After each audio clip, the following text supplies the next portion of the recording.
Welcome to the Startup Grind.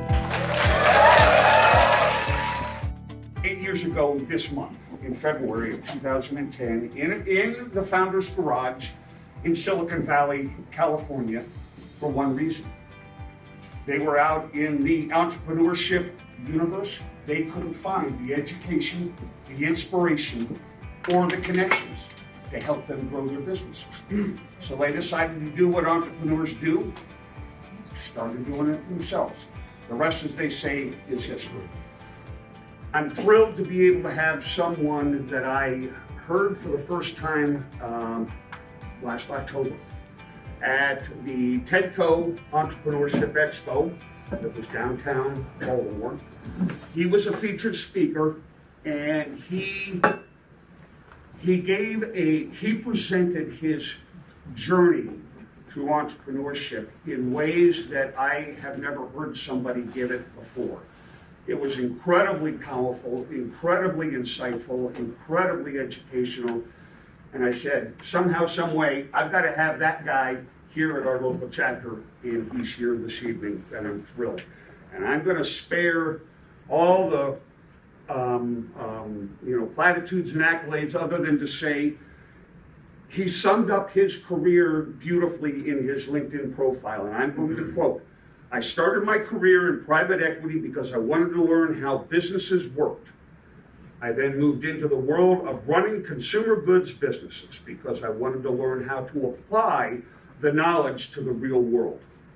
I started a legal and consulting firm because I wanted to help others experience growth while I learned how to operate a services business. I started Terra's Kitchen because I wanted to grow a business that would allow me to recreate the family dinner experiences I had as a kid with my own family." I don't think anybody could have said it much better than that, other than to say, I'm thrilled to have as our featured fireside chat guest, Michael McDevitt. He started his career as a senior financial analyst with the Blackstone Group, the Blackstone Group being a rather significant venture capital and private equity firm. From there, he went to a company that some of us may know about, Medifast. And he signed on, if I'm not mistaken, as CFO first, and then was promoted to CEO. And during his tenure, they experienced 100% per year, year-over-year earnings growth. They were named the #1 small company in America in 2010. And Michael has his BS in business from James Madison University. And ladies and gentlemen, without further ado, Mr. Michael McDevitt. Thanks for having me.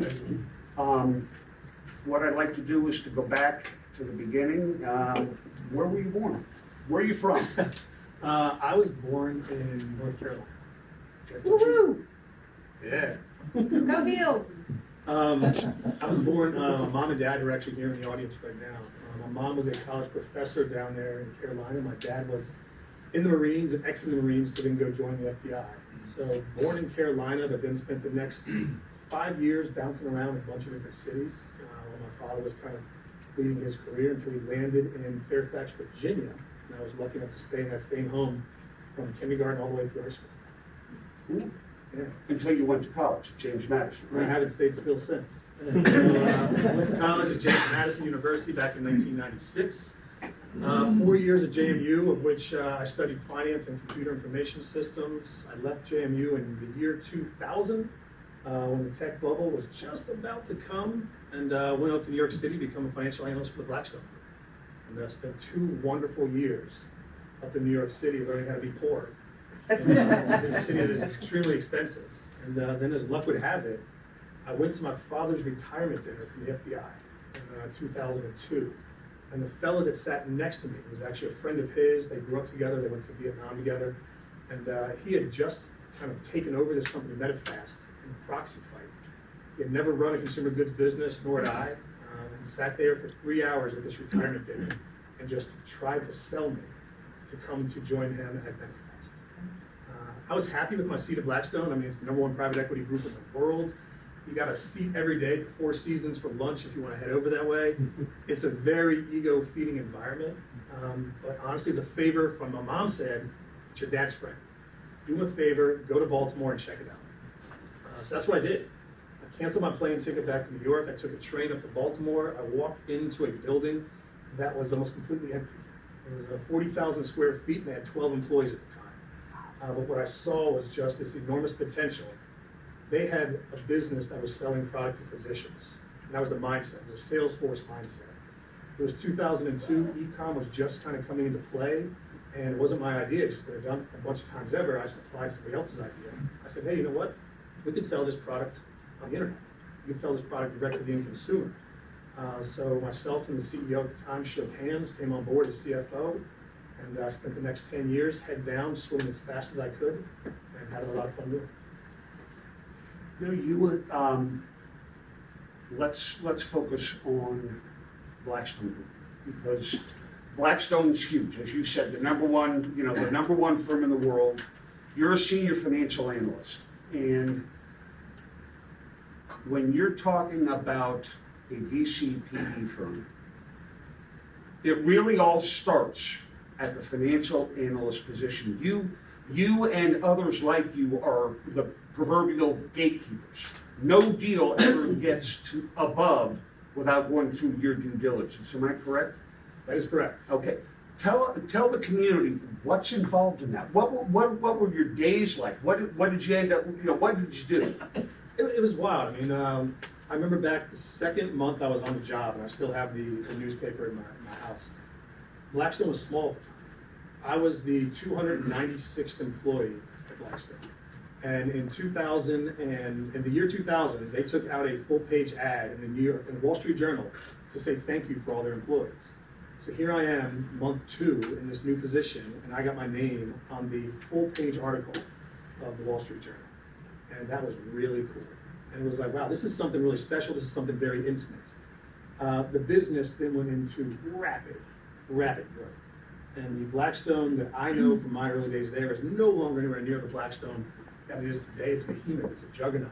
Mm-hmm. My day consisted of work a lot of hours. I mean, it was just looking at pitch deck after pitch deck after pitch deck. And then what Blackstone would do, and they did it very well, they would really get to understand what is your core specific skill set that you can do better than anybody else. Mm-hmm. And then that is what they want you to do all the time, every day, in and out. I was really good at financial modeling in Excel. I was really good at kind of predicting future revenue in Excel, and my predictions were coming true on a pretty regular basis. So I found myself for almost 18 months doing exactly that, seeing pitch books, analyzing forecasts, and building a better forecast. It was fun, but it's very repetitive at the time. Mm-hmm. But as you're growing the speed that Blackstone was, that's what you really need to do. You need to find the different clubs in the bag and use those clubs for what they do best. And I was thirsty, I was irking to just do something beyond exactly that trait. I wanted to take that trait and expand it in the real world, as you mentioned in my bio there. I wanted to see how these numbers come out of the world of Excel and become real in real life. And that was just something I wanted to do, and then at this random retirement dinner party, I saw an opportunity to try it out. In your position as a financial analyst, as you said, thousands upon thousands of pitch decks, thousands upon thousands of spreadsheets and revenue projections, and probably 99.9% of them were all hockey sticks, if I'm not mistaken. Very common to see that. Yeah. As you were looking through all of this and you were putting your analysis of these companies together, what are some of the things that you saw time and time again that were either subtle or glaring errors and mistakes that we entrepreneurs, for lack of the detailed education, commonly make that our community can avoid, hopefully? Sure, that's a loaded question. Some things that I saw and some things that I didn't see. The thing that I would see all too often was people trying to apply themselves based on the metrics of a different company. It's not who they are, it's not what they are, but they'll become, this is what Uber did, this is what Facebook did, and this is how we're going to achieve that exact same thing by following the path that Uber or Facebook did. They would learn Uber or Facebook's algorithm, or they'd learn Uber or Facebook's kind of game plan or the playbook, and they would apply that to them.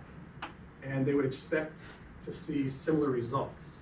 And something that I've learned over and over and over again is you can't take somebody else's success, somebody else's path, and apply it to you.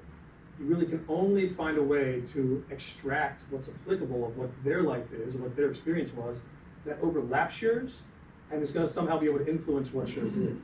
But all too often, seeing this is what this person did, this is how I'm going to execute on that, it was broken. You needed to see some form of individualism. You needed to see some form of customization to the algorithm, customization to the metrics that made it theirs. And whether it was going to happen or not wasn't so important. The fact that they took that effort to make it theirs gave me the trust in their mindset that they're not going to just copy, Control-C, Control-V, and try to step on the gas. Being a finance expert, let me ask you this: how many of the financial projections and the pitch decks that you saw carried the proverbial top-down approach? If we only get but 1% of a multi-billion-dollar market. Oh man, yeah. As soon as you start to see that process of here's the number of people, here's the number of users, here's the lifetime value, and just apply that and run. It's something they must teach in business school because everyone goes through with it, but it is definitely a turnoff in a very, very quick manner. It's got to have some form of personalization in what it is you're talking about, and not just be this simplistic math form. Something else you wouldn't see a lot in pitch decks that was frustrating.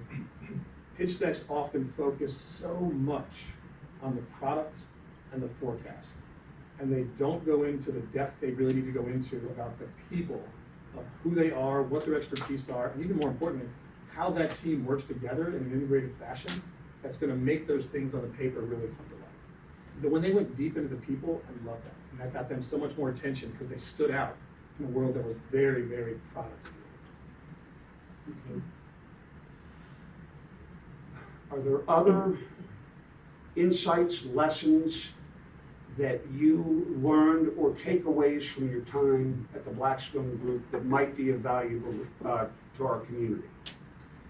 I think so, man. Really, what Blackstone did for me was it honed in on one specific tool. It did that from a skill set perspective. I learned one tool very effectively. I knew that wasn't going to be the tool that was going to allow me to excel in life. But I think what it even did that was more valuable, it showed me that I wasn't all in to this career. And I knew ever since I went to an interview for a business prior to Blackstone, and it was for a quant fund. And I always had this dream I wanted to be a trader. I wanted to be a stockbroker or trader. And I went to this quant fund, and I have never been more humbled in my entire life. Thinking I'm pretty good with numbers, talking to these individuals that could run circles around me with numbers. And I knew the only way they could ever reach that perspective of how good they were with math was they were all in. This is what they focused on, this is what they love, this is what they do. When I was at Blackstone and you're counting clocks and this is not it, that's what Blackstone really did for me. It confirmed this is a path I don't want to go down. I don't know what my right path is, but I know the longer I stick on this path, I'm not on mine. So ironically, the best thing that Blackstone did for me, besides the resume name, was it convinced me that I had to make a move into something different. Now, I remember back in October, one of the things that you said that really stuck out to me, the kind of shift from Blackstone to McDevitt. And you said that, I think it was your first day, or one of your first days at McDevitt, you walked in, and it was a team meeting with either your entire staff or your marketing staff, if I remember correctly. And you walked in and basically you sat down and said, you know, I've never been a CEO. I'm not sure what we're going to do, but together we're going to figure it out. Do you remember that? I wish it was that well put. It's so true. I mean, I'm 24 years old and I got thrown into this fire to be a CEO of an organization. Everyone reporting to me is more than twice my age. And I counted that as one of the inflection points in my life where whether it was by luck or by skill or just by the grace of what's above us, I made a decision that I could either come in here and try to impress people by what I know, coming from Wall Street, coming from New York City, and wow them in what they didn't know, or I could be completely humble and say, I don't know what we're supposed to do, but together as a team, we can figure it out. And that's the path we took. The question was asked me, what are we gonna do, X, Y, Z? And my first response ever as CEO of MetaFast was, I have no idea. And the fact that the group around that table had the trust in me to not just get up and run out the door, because here's this unexperienced CEO who doesn't have any idea, they looked at it as an opportunity that they're gonna get their teeth in this. They're gonna really have an opportunity to make a difference themselves. So that was a huge inflection point for me. And yeah, it's my naivety is I think what really allowed me to have an opportunity to succeed at that. Now, MetaFast just so happens to be an Owensville-based company, or it was at the time, if I'm not mistaken. Okay, so local success story. Okay, so you get into MetaFast, and how long did it take you and your team to formulate the plan that you ultimately put in place to achieve the kind of growth that you did? Well, every year we put together a plan, and every year that plan was completely wrong. And every year we had to find a way to be faster at understanding what was wrong about our plan and how we're going to adjust to get the outcomes we were looking for, even though it's not going to be done with what we thought was how we're going to do it. So there's a saying that someone taught me a long time ago: when you're in the jungle and the map doesn't match the terrain's right. And that was true with us every day. There was outside factors that would impact us. There was team members that just weren't along for the ride that the company was on for, you have to turn over on. There's always so many different distractions that are going to either be in your control or out of your control. You really just got to kind of hunker down, get the right people, and only try to focus on what it is you can control at that given time that has the most impact to get you where you're trying to go. Clear goal for the end of the year. That was something we hit on every year. We always hit or exceeded our goals. How we got to those goals, every year was wrong. Every year was taking just a lot of initiative to try to reinvent. Would it be fair to say that you did a lot of pivoting?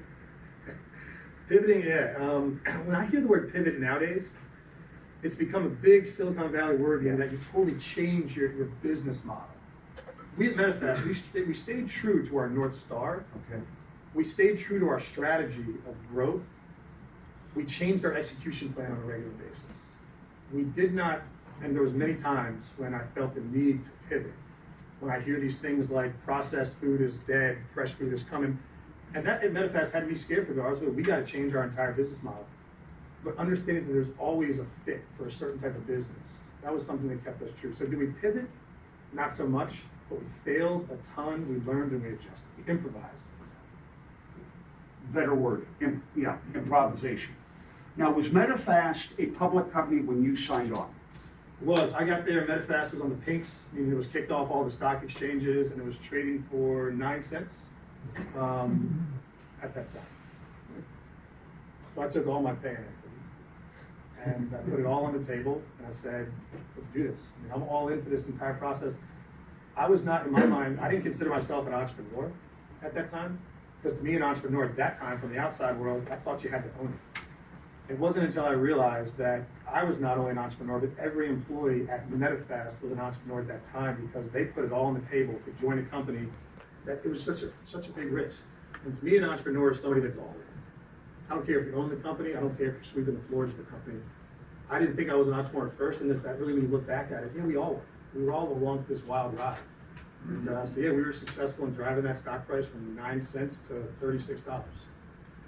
Now, did you stay on the pink sheets, or did you flip to the NYSE or NASDAQ? It was an evolution. Okay. So we were on the pinks, and you couldn't raise money when you're on the pinks. So I took it from the pinks onto the American Stock Exchange. And I always had this desire and this dream, especially in an industry that has a lot of snake oil, to take it onto the New York Stock Exchange. So we then took it onto the New York Stock Exchange, I believe in 2007. That was one of the biggest letdowns ever, to learn that there is no hammer and bell. So that was one of the biggest letdowns of my career by far. Obviously, being a public company adds levels of complexity to the day-to-day world that those of us that are in privately held companies don't have to work around. Can you give us a sense of the kinds of handcuffs, whether they're golden or wrought iron handcuffs and shackles that you were placed under due to being a public company that we don't have an appreciation for? Being public, I mean, I joke all the time, I'll never do it again, but then every day I wish I was. Yeah, so I'm very conflicted on this topic. Being public, the biggest word I can say about being public is you are completely transparent and held completely accountable to everything you say and you will do. And the thing that I miss most in my current world of being private and being the owner, I miss that accountability and I miss that threat of the outside world knowing everything about me, that if I don't do what I say I'm gonna do, I don't fail now. I just simply come up with a story and push it back another quarter. Being public caused me to be completely vulnerable, completely transparent, and I wish I could find a way to have the accountability of being public without the legal risk of being public, and your point to the oversight that you have there. So it was quite an intense business time. Every 3 months you put out your exact earnings, not your predictions like in the startup world, but your exact earnings to the world, and you're held accountable. So it was really having that looming over the top of my head every day of every week of every year for 10 years. I give a lot of credit for creating that drive inside me. It never let me take a day off. You don't get a vacation when you're public.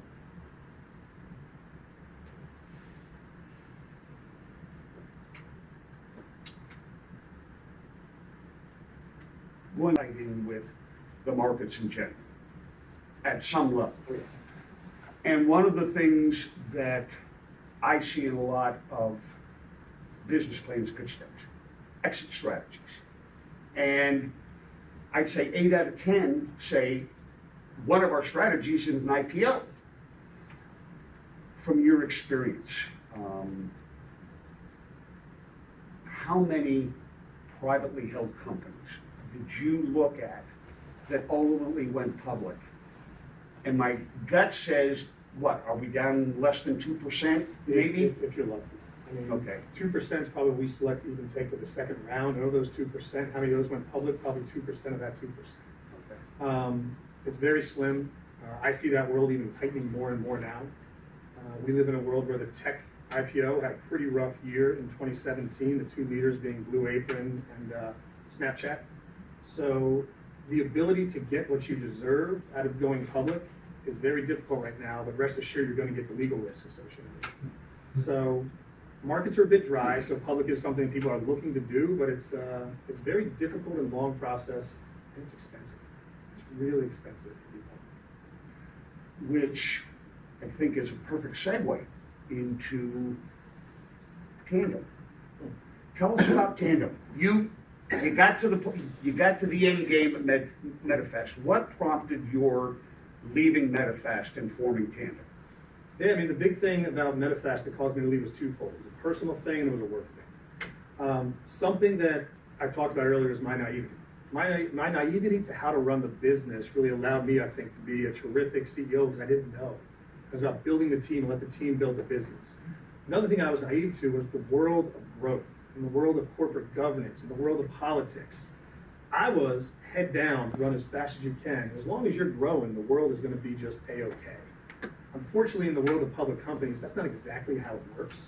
So it reached a point where I found myself waking up every day and I was consumed with politics and corporate governance. And to somebody like me that loves to create, there's no worse thing to be consumed with, about process, procedure, politics. So it was at that point where I was kind of checked out mentally in a sense. And at the same time, the fellow that brought me on board there that at MetaFast originally, he unfortunately passed away that year. So it felt like a perfect time with my lack of engagement and his exiting the business due to life circumstances to kind of just ride off into the sunset. And it was great because having run 110 miles an hour for 10 years, if I hadn't gone that way, I bet I would have gone by trying to find the next thing to jump into. Mm-hmm. And I'm pretty sure that would have been an absolute disaster because I now have full belief that if you're running that hard for that long, you have to find a way to stop and go down to zero in order to make a real good decision on what it is you want to do next. Otherwise, you're going to let the momentum, what's been carrying you for 10 years, make that decision for you. So I had a desire to just really disappear. And my wife was in med school at the time. She was traveling around different cities. It gave me a great opportunity to not only disappear from the business, but disappear from the city. And that's what I did. I just jumped on a plane, flew to New York, lived all over the different place, traveled all around the world for a good year and a half. And I was on a beach in Portugal when I came across a guy that wanted to hang out for the day and told me he was a lawyer, and he told me he owned a law firm. And I told him I have no interest in hanging out with lawyers, I'm on vacation. And he then said to me, like, in Portugal, you don't have to be a lawyer to own a law firm. That's only in America. And I was like, really? I had never heard that before. So me being me, I dive into the law, and I find that's true. In America, you have to own a law firm, you have to be a lawyer, unless you live in Washington, D.C. This loophole scratched me. It caused an itch that I had to scratch full speed ahead. So I then dove in full speed ahead for the next 3 years, building a law firm, and I might have been a little optimistic. I wanted to change the way that law was practiced. It frustrated me every time I had a lawyer in the room. They were telling me what I can't do. They were unaligned with what I wanted to do as a business and their goal of billing me per hour. So I wanted to own a law firm and bring on lawyers and teach them about small business and culture and align them with the companies that they're representing. So it was an audacious goal. It was a ton of fun. And I give it a lot of credit. It's what then spawned me into what I'm doing at Terra's Kitchen now. Okay. Now, are you still actively involved with Terra? Or are you full bore into Terra's? Yeah, so from 2013 until 2017, I spent my time going wide. I took a much more of a VC approach. I wanted to get involved in a lot of different companies. So I became a board member, an advisor, an investor. Tandem became the general counsel for all these different companies. And when we were your GC, you got me as well. It was free of charge. I didn't charge. I was into this company. I wanted to understand it. Now 2017 is here, and I'm working to really reverse that and get into more of the focus side. Take it from a VC mindset to that much more of a CEO mindset. So I've spent the past couple months really focusing on how I can have my entities that I'm still an owner in or very deeply involved in, how I shift my focus away from them while not abandoning them, and allow me to put 100% of my focus on Terra's Kitchen. It's just something that it fits where I'm at in my life right now. I've got a family, I've got a newborn, I got another baby coming a week from tomorrow. What Terra's Kitchen is about fits exactly in where I am in my life. And I want to be able to put everything to it because the opportunity is it's so personal and it's so large. So Tandem is still the general counsel for all the companies I'm involved in. They're still the GC for Terra's Kitchen, so you get good legal rates. If I'm not mistaken, when I was doing my research, and that is the thing that really ticked you off was the fact that no big firms really wanted to deal with you, number one. And number two, if they did want to deal with you, they were going to bill you out at $900 an hour, but they were going to put a junior associate on your case. And that was the model that you wanted to completely disrupt. It was so broken. I mean, in the sense, when you're a young startup business, I can't think of a company that needs stronger legal representation than a young startup because you're building your foundation, and all too often the foundation is built on a copy and paste article out of LegalZoom or something along those lines. You need the best minds to ensure you're building it right, but you don't have any money. And the people that have those big legal minds, they're charging $900 an hour to service Coca-Cola and US Air. They're never going to get on your account. So what I did is I went out to these big law firms, the best law firms in the country, and I recruited these senior experienced attorneys and really got them excited about getting back into what matters most to them. Not so much focused on your billable hour, because I'm going to pay you half in equity of the companies you represent.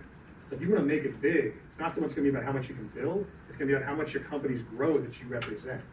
That mindset was something that had never been even talked on in legal, probably due to a difference in violations of ethics. We loved it. And my attorneys became owners in the companies they were representing. And the amount of effort they put towards these companies, the amount of engagement, and the amount of hours they actually billed versus the amount of hours they actually worked, totally flipped them. It was pretty exciting to see. Did you run across a lot of resistance, a lot of pushback from these lawyers, given their career is built around billable hours? I still do every day. Okay. The attorneys, it was so hard to take how they had been trained, because they had been trained to do a very specific thing. You had to break it down, much like when you joined the Marine Corps, down to the core to then build it back up. And that was a very difficult process that I fully admit I failed to even appreciate how hard that was going to be. And that's probably what caused me the most stress and strain in Tandem was just, I thought it was going to be bring on the best attorneys, we can go focus on the business. Wasn't it. I had to spend all my time focused on the attorneys, breaking them down to have them appreciate and understand the culture that we were building. And I definitely underestimated how much time that was. So, now you're focused on you're focused on Terra's Kitchen. All T's, so it gets tricky. What's that? I'll start with T, so it gets tricky. So walk us through the evolution of Terra's Kitchen. Man, Terra's Kitchen, we're a business, if you're not familiar with, where the whole story of it is, my wife and I found out we were going to become parents. So my mom, who's here, gave me the wonderful motherly advice of, there's no one way to do it, but try to find yourself around the dinner table as often as possible, because that's where really values and families are built. So my wife, she's in the back row as well, the whole family. She's a physician. I'm busy running all these different companies. I got to find a way to get dinner on the table, and I'm not talking picking up McDonald's on the way home. It's not how I eat. I went out there and I found this world of Blue Apron and HelloFresh. And this is the year 2015. I had no idea you could ship tomatoes through the mail. Back in McDevitt, we were shipping powders and bars. This was nuclear war couldn't stop this stuff. But here we are, all of a sudden you can ship tomatoes. So I try all the products. I like them. I don't love them. One, they took way too long to make. It was taking me an hour to make. Maybe my knife skills aren't great. I don't know. But it was taking me an hour to make these meals. It wasn't going to work. Two, the amount of variety they were offering me was also carb heavy, because that's where the least amount of spoilage is inside these foods. They don't fit the way that I eat. I'm a very much health conscious individual, so I couldn't eat the way that I wanted to eat. And three, I mean, I'm no hippie, but I mean, the amount of trash I was throwing away every Tuesday, recycle day, with Blue Apron was 16 pounds of trash a week. So I said, there's something here, there's something to this, but we got to find a way to make this in a way that's more convenient, more healthy, and more sustainable for the kids that I'm trying to bring into the world. We're going to have a world here at the end of the day. So that's what I sought out to do. I sought out to create a product in this massively growing industry of meal kit and e-com grocery that fit those three needs for me personally. And basically what we found was the year 2016 when we launched, we went from $0 to $20 million in revenue in our first year. So my three issues I had with the product line seemed to really hit on the core of a lot of different consumers. 2017 came, and the industry as a whole, Blue Apron tried to go public. They were going through their go public process. And all of a sudden, the entire industry, which you might relate to, went from a growth-focused industry. Who cares about profitability, right? Just grow, grow, grow. All that changed on its head in January of 2017. So all of a sudden, here we are at Terra's Kitchen, like you just told us to grow. We went from 0 to 20. Now we had to turn the entire business focus and the entire strategy to how to reach profitability. So 2017 was a year about really honing in on what we do best and how to get this business to scalability with sustainability. And now 2018, we're loving where we're at. The industry has really opened back up. There's a lot of people very pro on it. Now we're about to go back into a growth phase, but we're going to do it in a much more efficient business model. I mean, the industry going south with Blue Apron was one of the most painful things that happened to me, because it just took away my entire year of 2017 of growth. But it was one of the most powerful things, because profit and growth can hide a wealth of sin. And we were fully going to go into this explosion of media spend and grow, grow, grow with what was a broken infrastructure, a broken business model. So we had to look inward and say, okay, where can we improve ourselves so that when we do this, we do it right? And let's not let growth just kind of hide all the warts that we have as a company. So even though we were looked at from the outside world as doing everything right, we had to go inward and fix everything that we knew was broken that nobody else did. And that was challenging. It was really challenging. But I think huge returns on those investments. So you and your team went through a process of wart removal, basically. What kinds of warts did you find that you needed to remove? And I'm not asking you to share anything proprietary here, but what were the problems and issues and things that were broken that you just really didn't realize that because you were so focused on that concept of growth? So ironically, the reason I said that I did so well in MetaFast is because I had this mentality of I didn't know, so I listened. This is my third time around. I've been successful before, fully guilty of acting as if I knew and not actually listening to the employees, to the consumer. So we were running Terra's Kitchen on a top-down strategy where I gave the direction and people executed that direction. Realizing that was one of the biggest ahas. Like, man, I'm breaking my own golden rule of how to run a business. We got to flip this upside down and really go to the source, the employee base, the consumer base, hear what the issues are, and allow them to tell us what to focus on and improve. That is a major cultural shift. It is a major prioritization shift, everything about that was extremely challenging. We're still going through it. It's not a flip the switch and here we are, everyone, we're gonna listen now. So it's a very difficult process, but it's one that I give all the credit in the world. That's what's gonna really make Terra's Kitchen something totally different. Another issue is when you change your business strategy, when you change from top down to bottom up, when you change from growth to profitability, you're gonna have to change some people. And whether you can change those people by changing their behaviors, or you have to change those people by changing those people out for new people with new skill sets that you need. When you're a small entity that's really kind of just everyone sweeping the floors and doing it together, that's one of the hardest things for me to do, personally. I look at anybody who shook my hand and came on board into a company that I'm the leader in, I will be so loyal to them to the death.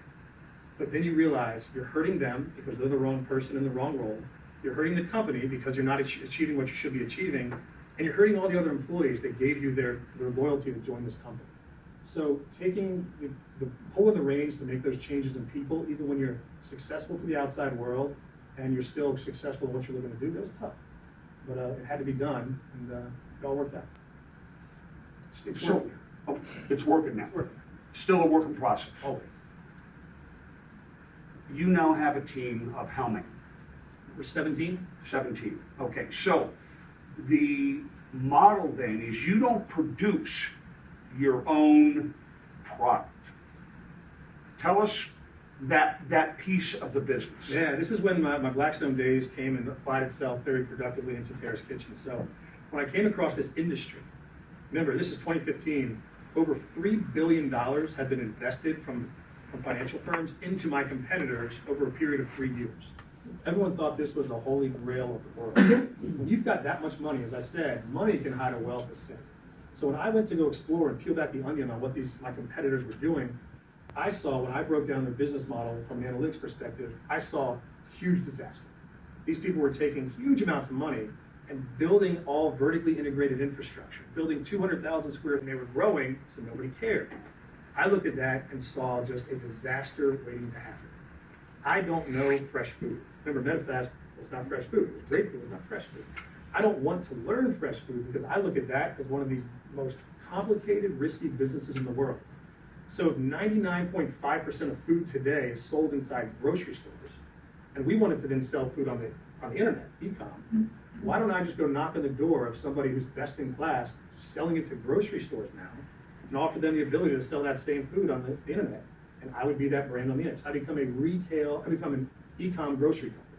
And that's what we did. I knocked on the door of somebody who's best in class, has facilities all across the country, has the food in their inventory every day, so I have no inventory risk, and we became their e-com partner. So for no CapEx, we launched on a national platform.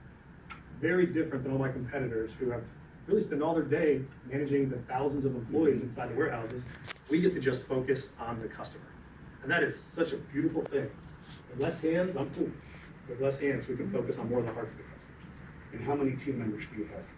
We have 17 now. 17. And that number, this is a wild number. Currently, I mentioned $20 million run rate. For us to go to, I think we're predicted to $125 million run rate by first quarter next year, we need to add 7 people.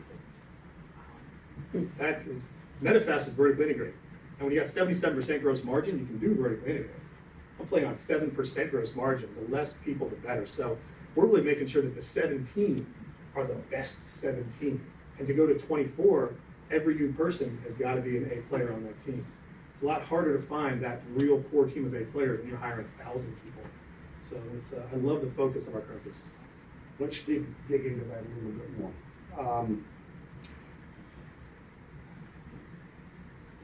You mentioned in your experience at Blackstone the fact that one of the big things that you hated about so many pitches and presentations was the fact that they spent very little time on telling you about why the team was what they were and why they were composed that way. So now, what do you do to make sure you've got the A players? And what are the things that you look for that you find others either gloss over or don't even bother to consider? Great question. And the answer right now, it's just a constant evolution. The players have to continuously evolve to meet the business needs of the position that they're in. That's a lot to ask of somebody. who's giving you their loyalty, coming in there, gonna pound away every day. Ask them to understand the entire business strategy, understand their role in that strategy, and keep investing in themselves to evolve with what it is the business needs on. Because you don't have time as a small startup company to invest full-time HR resources into growing these people. You're really asking them to do it themselves. That's a tough thing to ask of somebody. So that is the biggest lesson I've learned is sometimes I hire people for the position that was right at the time that I hired them, but I fail to ensure that they're the right person as the business changes, as the business evolves. And making sure you're holding yourself accountable, and they should really be holding themselves accountable. They've got the skill sets to do what they need to do in the different areas if this is their expertise. It's more about the effort level, the learning level, the engagement level, whatever that might be. Can it peak and valley at the time you need them to peak and valley inside those areas? And the thing that I now look at that has been just an absolute game changer for me in an employee base. Remember when I was young, I didn't know anything, so I would often go out and try to hire these celebrity executives, right? This guy did it all for Starbucks, he's gonna do it all here. I mean, growth creates a lot of retrospective geniuses too. You never really know who's the guy who's that.